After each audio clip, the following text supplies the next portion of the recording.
Assalamualaikum warahmatullahi wabarakatuh. Saya Rangga Cakrawijaya, Prodi Ilmu Hukum dengan NIM terakhir 157, ingin melanjutkan materi Ilmu Negara di buku Suhino. Dengan timbulnya pertentangan-pertentangan tersebut di atas, maka akibatnya lalu ada dua macam hukum, yaitu satu, hukum yang mengatur soal-soal kenegaraan atau keduniawian. Dua, hukum yang mengatur soal-soal keagamaan atau kerohanian. Dengan demikian juga terdapat dua macam kodifikasi hukum, yaitu satu, kodifikasi hukum yang diselenggarakan oleh Raja Theodosius dan juga oleh Raja Justinianus. Ini adalah kodifikasi daripada peraturan-peraturan yang dikeluarkan oleh negara. Kodifikasi ini disebut corpus juris. 2. Kodifikasi yang diselenggarakan oleh Paus Innocentius. Ini adalah kodifikasi dari peraturan-peraturan yang dikeluarkan oleh gereja. Kodifikasi ini disebut corpus juris canonici. Yang penting bagi kita adalah corpus juris, karena ini mengenai peraturan-peraturan dari negara. Corpus juris ini terdiri dari 4 bagian, yaitu 1. Instituten. Ini adalah sebuah ajaran tetapi mempunyai kekuatan mengikat seperti undang-undang.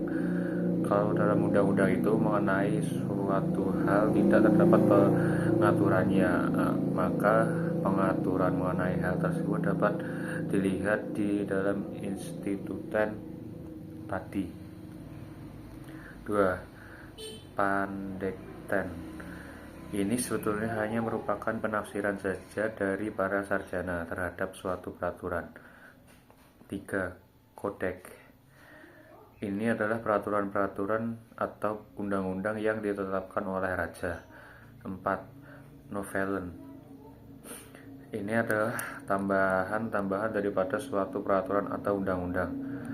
Kalau dulu filsafat dari bangsa Yunani telah menghasilkan 4 aliran besar, yaitu Plato, Aristoteles, Stoa, dan Epicurus, maka sekarang setelah timbulnya pertentangan yang banyak itu, lahirlah suatu aliran yang menggabungkan ajaran-ajaran yang beraneka warna itu menjadi suatu ajaran baru, atau yang disebut elektikisme. Setelah itu kemudian lahirlah aliran Neoplatonisme dan dipelopori oleh Plotinus yang hidup pada tahun 205 sampai 270. Ajaran dari Plotinus ini merupakan jembatan peralihan dari filsafat Yunani ke alam pemikiran teokratis Kristen pada zaman abad pertengahan. Bagi Plotinus, Tuhan itu adalah hakikat satu-satunya yang paling luhur, dari mana terbit segala-segala dan yang tak dapat diterangkan dengan kata-kata. Di samping unsur-unsur ketuhanan ini, ada tata susila dari Plato yang mengajarkan bahwa orang itu harus berusaha untuk meningkatkan ilmunya sampai pada ilmu pengetahuan murni dengan melepaskan semua ikatan panca indera. Kita harus berikhtiar melihat Tuhan, hal mana tak dapat dicapai dengan pikiran saja, melainkan harus dengan ekstase bersemedi. Dengan demikian, Plotinus menjadi perintis jalan bagi agama Kristen. Dia adalah ahli pemikir klasik besar yang terakhir yang ajarannya sukar dipahami oleh rakyat, sebagaimana pemikir-pemikir yang terdahulu. Tempat di mana filsafat Yunani dengan agama Kristen itu bertemu adalah di Alexandria, kota tempat lahirnya Neoplatonisme. Adapun yang menciptakan dalam garis besarnya alam pikiran zaman pertengahan dari alam pikiran Kristen dan zaman kuno adalah Augustinus. Sehingga dengan demikian Augustinus merupakan jembatan antara dua masa dalam sejarah, yaitu masa zaman abad pertengahan dengan masa-masa sebelumnya. Dengan demikian, ajaran-ajaran kenegaraan, pemikiran tentang negara dan hukum pada zaman abad pertengahan ini bersifat ketuhanan, bersifat teokratis.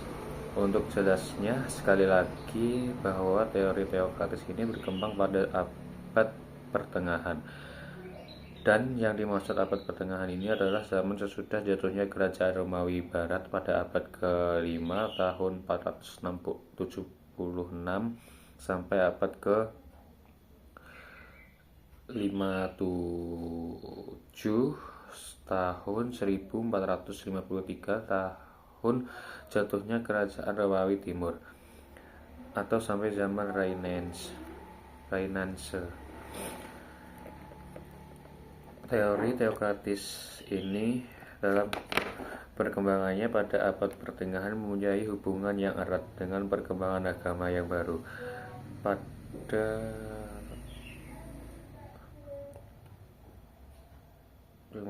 Pada saat itu ialah agama Kristen. Agama ini timbul pada permulaan tahun Masehi.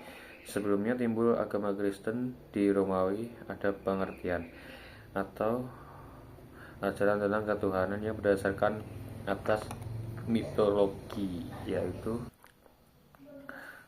teori teokratis ini dalam perkembangan abad pertengahan mempunyai hubungan erat dengan perkembangan agama yang baru. Timbulnya pada saat itu ialah agama Kristen. Agama ini timbul pada permulaan tahun Masehi. Sebelum timbulnya agama Kristen, di Romawi ada pengertian atau ajaran tentang ketuhanan yang berdasarkan atas mitologi, yaitu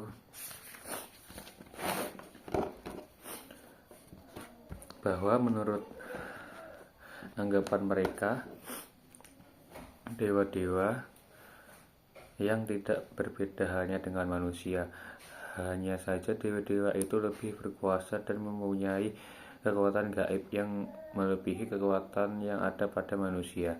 Jadi kepercayaan yang dianut oleh bangsa Romawi pada waktu itu adalah panteisme, percaya pada banyak dewa. Oleh karena itu, tidaklah mengherankan kalau kemudian timbul agama yang mengajarkan adanya satu Tuhan, yaitu agama Kristen. Mula-mula agama ini merupakan agama yang terlarang.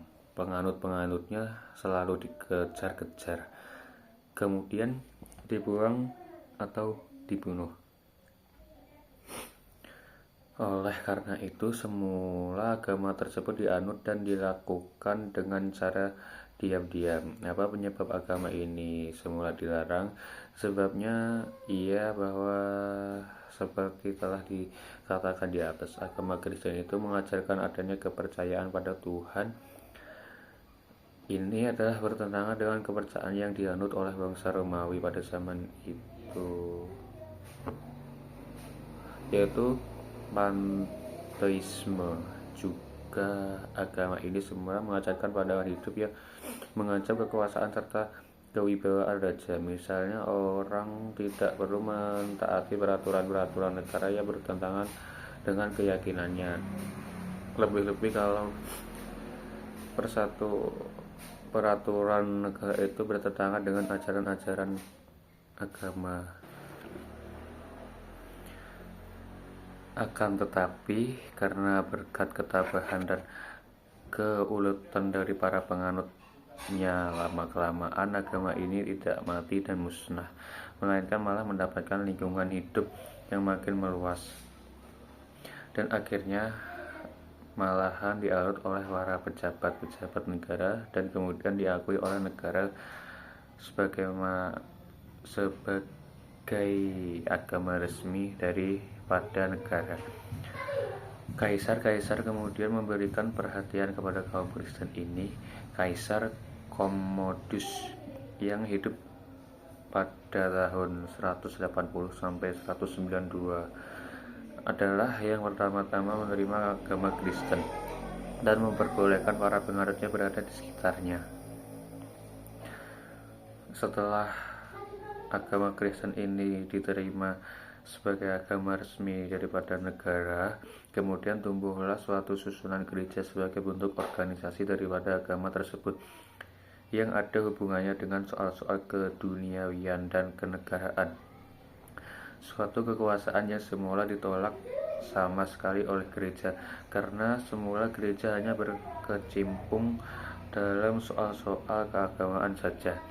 Akan tetapi yang lambat laun soal-soal keduniawian dan kenegaraan itu dalam perkembangan agama selanjutnya merupakan suatu hal yang tidak dapat diabaikan. Susunan organisasi gereja tersebut yang dipimpin oleh seorang paus, organ-organnya menyerupai dengan organ-organ organisasi negara yang dipimpin oleh raja.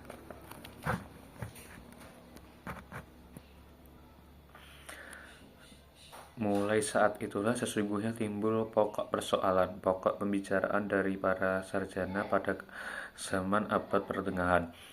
Para sarjana teokratis, apakah pokok persoalan atau pokok pembicara tersebut tidak lain ini adalah seperti yang telah disebutkan di atas, yaitu siapakah di dunia ini yang dianggap sebagai wakil daripada Tuhan. Jadi yang memegang kekuasaan tertinggi, raja ataukah paus? Atau dengan kata-kata lain, bagaimanakah perimbangan kedudukan serta kekuasaan negara dengan gereja itu?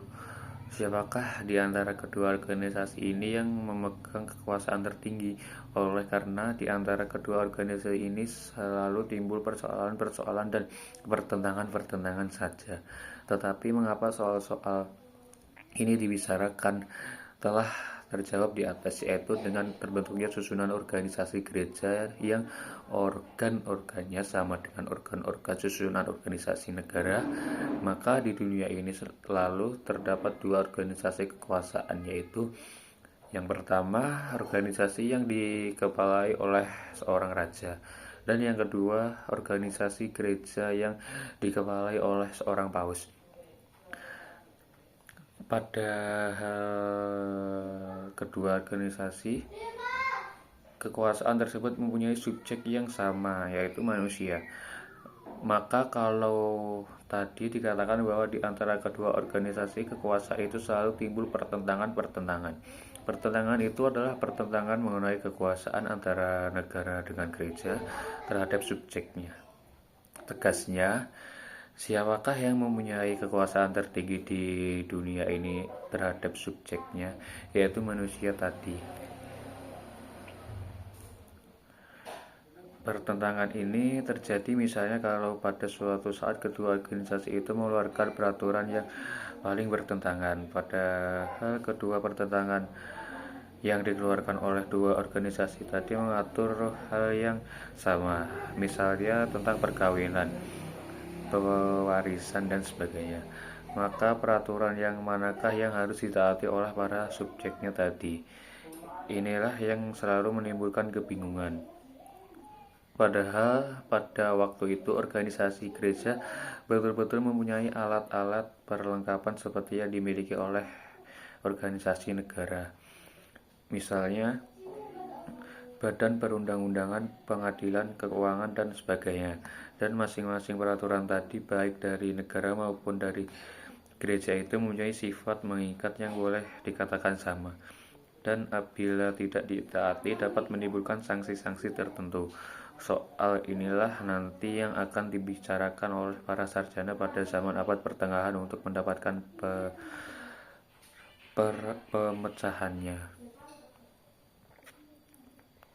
Tetapi sebelumnya membicarakan ajaran-ajaran dari para sarjana tersebut, baiklah diketahui terlebih dahulu bahwa zaman abad pertengahan yang berkembang selama lebih kurang 10 abad itu, yaitu dari abad ke-5 sampai pertengahan abad ke-57, sesungguhnya terbagi dalam dua masa, dua zaman.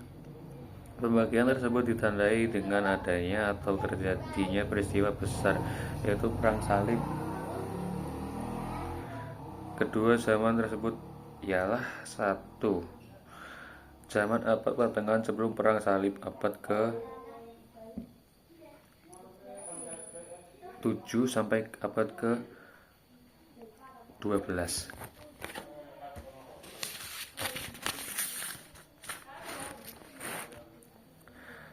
Yang kedua, zaman abad pertengahan sudah Perang Salib, abad ke-12 sampai abad ke-57. Dalam kedua zaman ini terdapat ajaran-ajaran tentang negara dan hukum yang saling berbeda. Pada zaman abad pertengahan sebelumnya, Perang Salib, ajaran-ajaran tentang negara dan hukum yang ada sifatnya adalah sangat teokratis. Segala sesuatu didasarkan atas kehendak Tuhan. Hal ini terjadi karena dengan diakui agama Kristen tadi sebagaimana agama resmi daripada negara, orang atau warga negara sangat patuh terhadap ajaran-ajaran agama tanpa ada persoalan apa-apa. Pendek kata, segala sesuatu yang ada di dunia ini adanya atas kehendak Tuhan. Maka akibatnya adalah tidak adanya pandangan-pandangan yang bersifat kritis terhadap segala sesuatu yang terjadi di dunia ini. Segala perbuatan pada waktu itu ditujukan untuk membela kepentingan-kepentingan agama dan gereja. Sedangkan pada zaman abad pertengahan sesudah Perang Salib, ajaran-ajaran kenegaraan, ajaran-ajaran tentang negara dan hukum yang ada telah banyak dipengaruhi oleh ajaran-ajaran dari sarjana-sarjana Yunani kuno. Pada waktu terjadinya Perang Salib itu, banyak dari penganut-penganut agama Kristen yang pergi ke Timur Tengah, antara lain ke Palestina, dengan maksud untuk membela dan menyelamatkan makam-makam Kristen yang terancam. Dan disinilah mereka mulai mengenal kebudayaan dari zaman Yunani kuno, yaitu antara lain kenegaraan dari Plato dan Aristoteles tadi. Setelah Perang Salib selesai, mereka kembali ke negaranya masing-masing, kemudian membawa kebudayaan Yunani kuno tadi yang sebelumnya tidak pernah dikenal di dunia barat. Dengan demikian, maka mereka lalu mulai berpikir secara kritis terhadap keadaan-keadaan di sekitarnya, termasuk pula ajaran-ajaran mereka tentang negara dan hukum dan agama. Jadi mulai saat itu unsur rasio masuk ke dalam ajaran kenegaraan lagi. Ini menyebabkan perubahan cara berpikir mereka, yaitu dari cara berpikir yang bersifat teokratis mutlak pada abad pertengahan sebelum Perang Salib ke cara berpikir yang bersifat teokratis pada abad pertengahan sesudah Perang Salib. Dari zaman abad pertengahan ini, ajaran-ajaran tentang negara dan hukum yang akan dibicarakan tidak banyak. Kita ambil yang pokok-pokok saja yang dapat dianggap mewakili ajaran-ajaran pada waktu itu. Dari zaman abad pertengahan bagian 1, zaman abad pertengahan sebelum Perang Salib, dari abad ke-7 sampai abad ke-12 adalah ajaran dari Augustinus dan Thomas Aquinas. Sedang dari zaman abad pertengahan bagian kedua, zaman abad pertengahan sesudah Perang Salib, dari abad ke-12 sampai dengan abad ke-57 adalah ajaran-ajaran dari Marsilius. 1.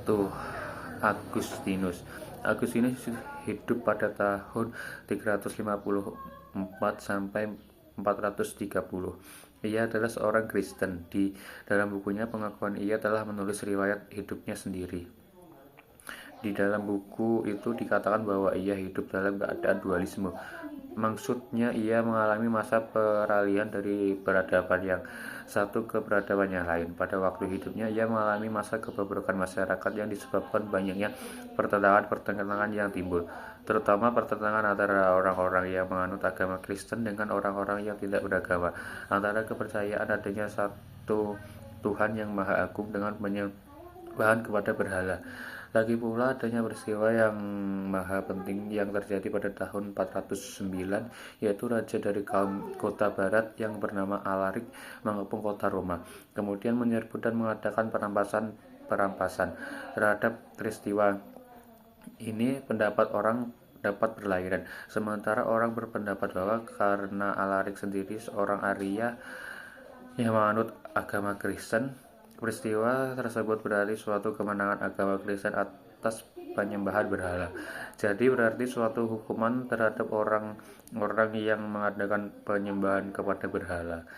Tetapi sementara itu di pihak yang lainnya berpendapat dulu dalam keadaan tidak beragama, keadaan tenang-tenang saja. Alangkah bedanya keadaan sekarang di bawah agama Kristen. Sekian, wassalamualaikum warahmatullahi wabarakatuh.